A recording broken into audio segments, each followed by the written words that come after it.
Olá, queridos amigos. Estamos aqui aproveitando esse espaço que a USA Intermunicipal de Cotia está oferecendo para reduzirmos um pouquinho o distanciamento social, nos sentindo mais próximos uns dos outros, ainda que virtualmente, e através do Evangelho de Jesus, refletirmos como que tem sido a nossa posição diante dos desafios que a vida tem nos oferecido.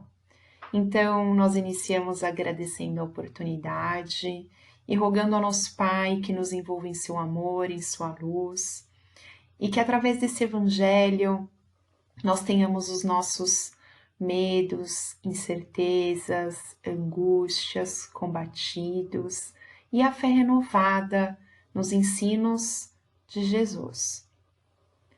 E para a nossa reflexão de hoje, para o nosso evangelho de hoje, eu trouxe aqui uma das bem-aventuranças que a gente encontra lá no Sermão do Monte, descrito no Evangelho de Mateus, no capítulo 5, que é a bem-aventurança da pacificação. Então, no decorrer do discurso, Jesus diz: Bem-aventurados os pacificadores, porque serão chamados filhos de Deus. E é natural que Jesus utilizasse uma linguagem propícia à época, de modo que bem-aventurança significa felicidade, felicidade suprema, glória. Então Jesus está dizendo: felizes os pacificadores, porque serão chamados filhos de Deus. Mas o que significa pacificação? Pacificador. Pacificação é promover a paz.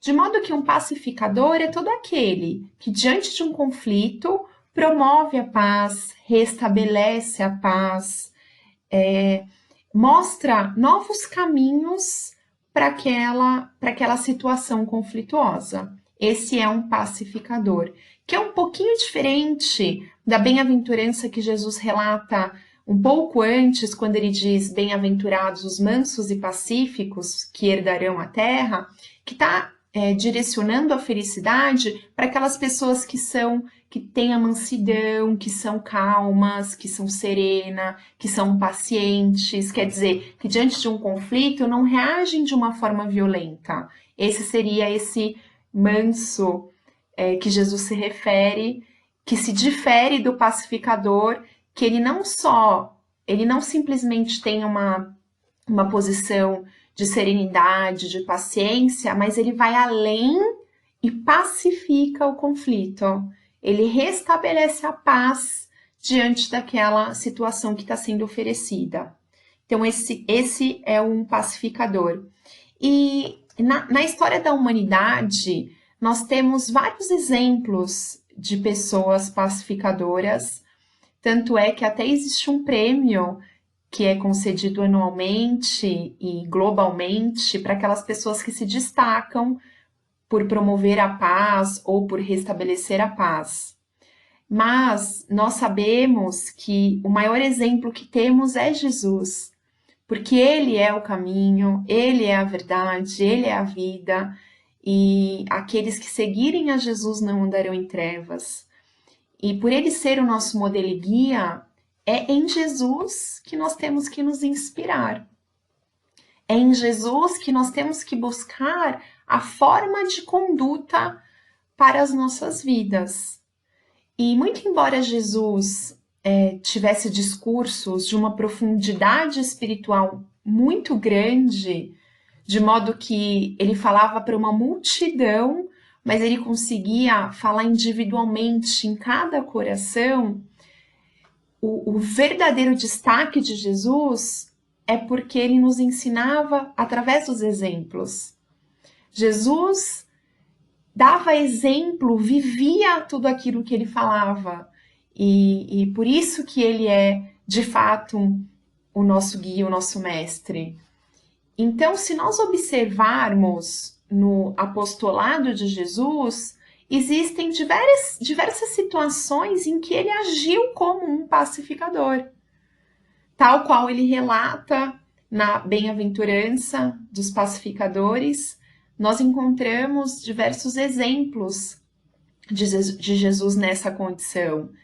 E talvez aí a que a gente mais conheça, talvez aquela que todos nós já ouvimos falar, é aquela situação da mulher adúltera, quando nos é narrado que Jesus estava ali num recinto e trazem a ele uma mulher que havia sido pega em adultério, e as leis da época diziam que aquele que fosse pego em adultério deveriam ser apedrejados até a morte.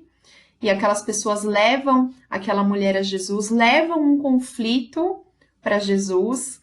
Na verdade, o intuito deles era testar Jesus, porque eles queriam saber, né, se aquele homem de amor, aquele homem que falava de amor, se ele ia negar ali uma das leis mosaicas. Então era um teste a Jesus, mas Jesus, com a sua grandiosidade espiritual, ele diz, né, as pessoas ali ao redor, já com as pedras na mão, prontas para apedrejar aquela mulher. Jesus, com toda a sua grandeza espiritual, ele diz que aqueles que nunca tivessem pecado, que atirassem a primeira pedra, e pouco a pouco, um a um, vai deixando ali as pedras dos mais velhos até os mais novos, e quando Jesus olha, já não tem mais ninguém. E naquele momento, Jesus pacifica aquele conflito. Jesus promove a paz, de modo que todos vão embora, e a mulher adúltera aí tem uma chance de um recomeço, que a gente sabe aí como é que se encerra o diálogo, né?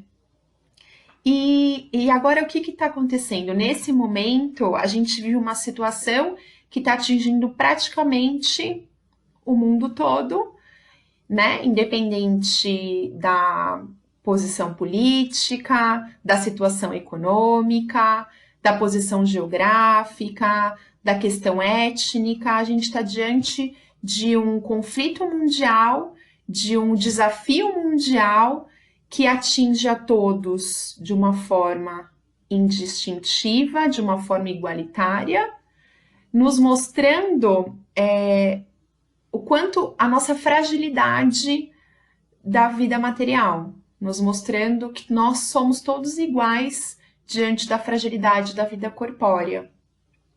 E se nós estamos passando por um desafio coletivo, é necessário um enfrentamento coletivo.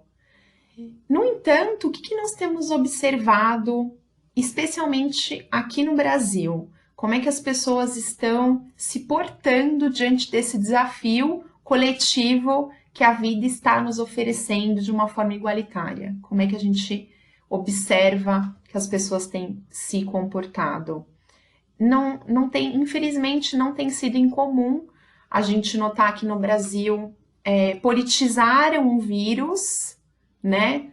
E cada vez mais a gente nota em todos os campos discurso de ódio, as pessoas nas redes sociais verbalmente se ofendendo, um grande desrespeito à liberdade de pensamento do outro, as pessoas em todos os campos, desde o mais alto até o mais baixo, as pessoas incitando ódio, as pessoas gratuitamente ofendendo, ameaçando virtualmente, hostilizando as pessoas na rua, porque não pensam como aquele ou porque gostaria que pensasse de uma forma diferente.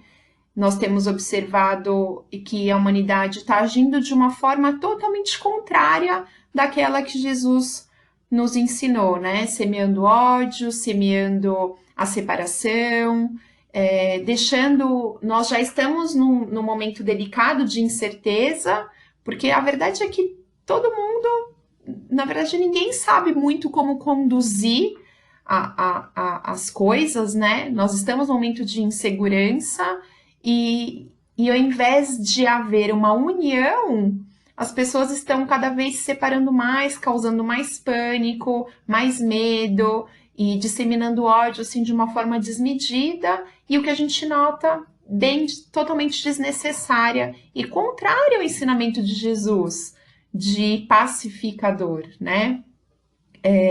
A gente observa que esse momento, de fato, Deus precisa de soldados, Deus está clamando por soldados, mas soldados da paz, soldados que promovam a paz, que levem a mensagem de esperança, que levem a mensagem de confiança, de comunhão com Deus. E isso está um pouco que se perdendo nesse momento que a gente está enfrentando. E o que a gente nota, na verdade, num primeiro momento, é nós, enquanto espíritas, enquanto cristãos, enquanto seguidores de Jesus, é que não tem como, ninguém pode pacificar o outro se não tiver pacificado consigo mesmo. Não dá, porque a gente só dá aquilo que a gente tem. Então, a gente pode dizer que a paz, ela tem dois níveis, dois estágios. E o primeiro é a paz consigo, a paz interior. Então, quando a gente pensa na paz interior, a gente retoma o ensinamento de Jesus. Por que que Jesus era capaz de pacificar um conflito? Porque ele não permitia que a ação do outro tirasse a paz dele. Ele estava tão seguro diante de si, de quem ele era, e dessa comunhão que ele tinha com Deus, e da certeza da justiça e da bondade de Deus em todas as relações, que o que o outro fazia não tirava a paz de Jesus. E por não tirar a paz de Jesus, ele era capaz de dar aquela paz aos outros que ainda estavam perdendo a sua paz diante dos conflitos e dos desafios da vida. E aí a gente tem que se perguntar por que a gente está permitindo que o outro tire a nossa paz, né? Que o outro tire de nós a nossa tranquilidade, a nossa certeza da imortalidade da alma, a nossa confiança em Deus, porque sabemos que Ele é um Pai de justiça e de amor. Então, quando a gente fala no primeiro estágio que é a paz conosco, a paz interior, é a hora do não desespero, é a hora da gente acalmar o nosso coração, é a hora de relembrarmos Jesus nos dizendo: não temais ao pequeno rebanho, ao Pai agradou dar-lhes o reino. Então é hora da gente olhar para dentro de nós, retomar a serenidade, a confiança no Pai. É hora de colocarmos em prova tudo aquilo que a gente vem estudando ao longo dos tempos. São tempos difíceis, são tempos de incertezas, de insegurança? São, mas se a gente acessar o nosso espírito imortal, se a gente acessar dentro de nós e construir essa paz interior de que tudo está sob o comando de Deus, de que nós não estamos jogados ao léu e que Deus é um Deus de amor e que não está nos abandonando e de que o que estamos vivendo vai passar. E certamente nós vamos sair disso tudo muito melhores e mais fortalecidos. Essa paz interior a gente vai buscar sem desespero, não temendo, confiando no Pai, relembrando que nós somos espíritos imortais. E como tal, quantas situações de calamidade pública será que nós já enfrentamos enquanto espíritos imortais? Quantas situações de pandemias, epidemias, pestes, guerras, combates, batalhas? Quantas situações dessa natureza nós já não enfrentamos enquanto espíritos imortais? E por mais que a gente não se recorde, em razão do esquecimento do passado, tudo que foi vivido está registrado no nosso espírito. E se a gente buscar no nosso interior, a gente vai ter a certeza de que nós já passamos por situações equivalentes e estamos aqui recontando e refazendo a nossa história, para que isso nos traga essa paz interior de não desespero, para que nós não nos envolvamos nessa situação de conflito sem perder a nossa paz e auxiliando nesse processo de disseminação de ódio, de disseminação de conflito, de raiva, de hostilização. A hora para a gente encontrar essa paz interior é de mantermos a nossa mente vigilante, para o nosso padrão vibratório não cair, para que a gente se mantenha conectado com Deus, com o nosso Pai de amor. E, obviamente, haverão momentos em que a gente vai estar se sentindo mais vulnerável, né? Então, são nesses momentos que a gente deve se socorrer a oração sincera, nos socorrermos ao Evangelho de Jesus, a leituras edificantes, aos amigos, aqueles amigos que a gente sabe que vai nos auxiliar com uma palavra de bom ânimo, de serenidade, de confiança, porque nem todo dia a gente vai conseguir acessar essa paz interior que Jesus nos recomenda, né? E esse seria o primeiro estágio, a gente tentar manter a paz dentro de nós, a paz para conosco, para daí a gente passar para o segundo estágio e nos tornarmos pacificadores de outros. Então, o segundo estágio é a paz para com o próximo. E ninguém aqui objetivo, o Espiritismo não objetiva que ninguém ganhe qualquer prêmio mundial, ou seja reconhecido mundialmente, não é isso.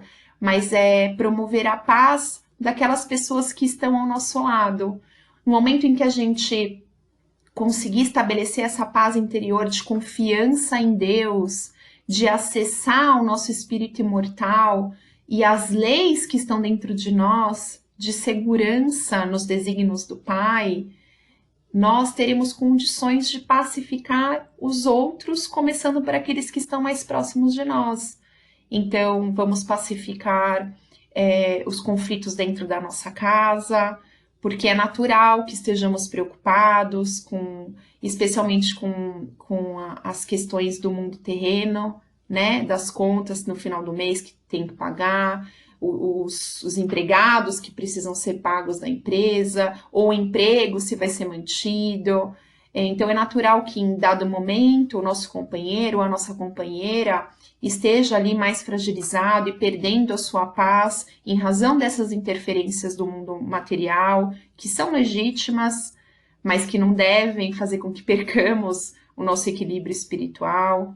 Então, se a gente estiver bem, a gente pode levar paz para os nossos maridos, as nossas esposas, para os nossos filhos, que, dado momento, já se encontram numa situação difícil por estar privado do convívio com seus amiguinhos da escola, dos professores. Então, se estivermos em paz, vamos levar a paz para os nossos filhos, aproveitando esse momento de estarmos mais presentes, né? Presentes na vida deles aí o dia todo dia, levando aí essa paz para os nossos vizinhos que estejam numa condição maior aí de desespero, de politizar algo que não deve ser politizado, porque o momento exige de nós união, exige de nós um enfrentamento coletivo com serenidade, com amor, com responsabilidade. Estando em paz, nós pacificamos as nossas redes sociais, promovendo mensagens de amor, mensagens de confiança, de bom ânimo, distribuindo aí o amor para que renove a fé dessas pessoas que não estão conseguindo seguir os ensinamentos de Jesus diante desse conflito coletivo. Então, o nosso objetivo, o nosso evangelho de hoje nos faz refletir se nós estamos sendo pacificadores, porque é alcançando a pacificação que nós seremos felizes. É alcançando a pacificação que nós seremos chamados filhos de Deus. Então, que nós consigamos refletir de como tem sido a nossa postura diante de tudo isso que está acontecendo e buscando no nosso dia a dia a nossa paz interior, que a gente se pacifique, para depois a gente conseguir pacificar aqueles que estão à nossa volta, nos esforçando para seguir Jesus, nos esforçando para seguir o Mestre, porque a verdadeira O verdadeiro espírita vai ser reconhecido pelo esforço que fizer, o verdadeiro seguidor de Jesus. Então, nos esforcemos para vivenciar o Evangelho. Agora é a hora de fazermos, contando sempre uns com os outros. Nós estamos aqui da Casa Espírita para auxiliá-los e Jesus o tempo todo. Então, o Evangelho de hoje é esse, para que a gente promova a paz, sem desânimo, com a confiança em Deus. E para encerrar, eu trouxe aqui a oração de São Francisco de Assis, que eu acredito que conclua bem esse ensinamento que Jesus nos convida lá no Sermão do Monte. Então, é dito assim: Senhor, fazei-me instrumento da vossa paz. Onde houver ódio, que eu leve o amor. Onde houver ofensa, que eu leve o perdão. Onde houver discórdia, que eu leve a união. Onde houver dúvida, que eu leve a fé. Onde houver erro, que eu leve a verdade. Onde houver o desespero, que eu leve a esperança. Onde houver tristeza, que eu leve a alegria. Onde houver trevas, que eu leve a luz. Ó Mestre, fazei que eu procurei mais consolar que ser consolado, compreender que ser compreendido, amar que ser amado, pois é dando que se recebe, é perdoando que se é perdoado, e é morrendo que se vive para a vida eterna. Um abraço virtual a todos, que fiquemos todos com a paz de Jesus e muito em breve nós vamos nos reencontrar.